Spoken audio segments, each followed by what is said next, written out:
Ethiopia, a country with a deep history and a vision for the future, now caught in the crosswinds of reform, conflict and uncertainty.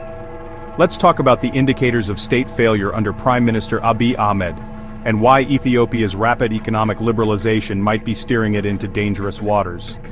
First, let's look at sovereignty.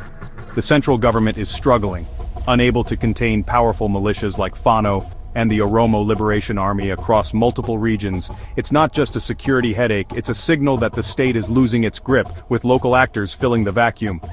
When the government can't maintain control, it's a red flag. What about legitimacy? Abiy's administration has suppressed elections, cracked down on the media, and marginalized entire communities, especially Tigrayans. Without trust and inclusion, a government loses its mandate, and when people feel excluded or silenced, tensions only grow. Functionality is another big issue. Ethiopia's institutions are weaker than ever. Economic collapse looms and the country faces a massive humanitarian crisis. 1 in 5 Ethiopians now needs assistance.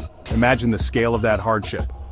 This isn't just about bad numbers on a spreadsheet, it's about real-life suffering. Security? Well, ongoing ethnic conflicts from Oromia to Amhara mean violence is an everyday reality for millions. When conflict is the norm, not the exception, development freezes and hope fades. And it doesn't stop at Ethiopia's borders. The instability is spilling over.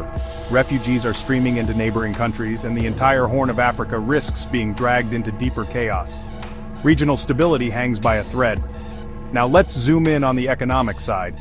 The Economist calls Ethiopia's currency float and market opening the most consequential economic reform in its history.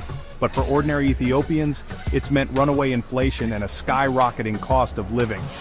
The gap between official and black market currency rates, still massive. That means more pain for families just trying to get by.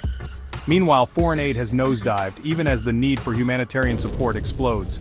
Ethiopia's debt remains unsustainable, and sluggish privatization means fresh investment just isn't flowing in. Here's the kicker: while there's talk of progress, a new stock exchange, telecoms opening up, foreign banks on the horizon, corruption and weak institutions keep holding the country back. The benefits?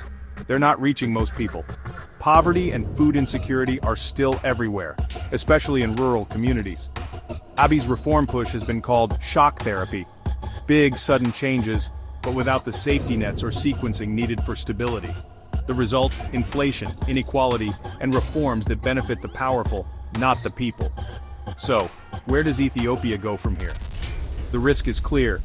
If liberalization continues at this pace, without building state capacity or addressing deep social divides, the country could slide further into crisis instead of climbing out. Ethiopia's story isn't over.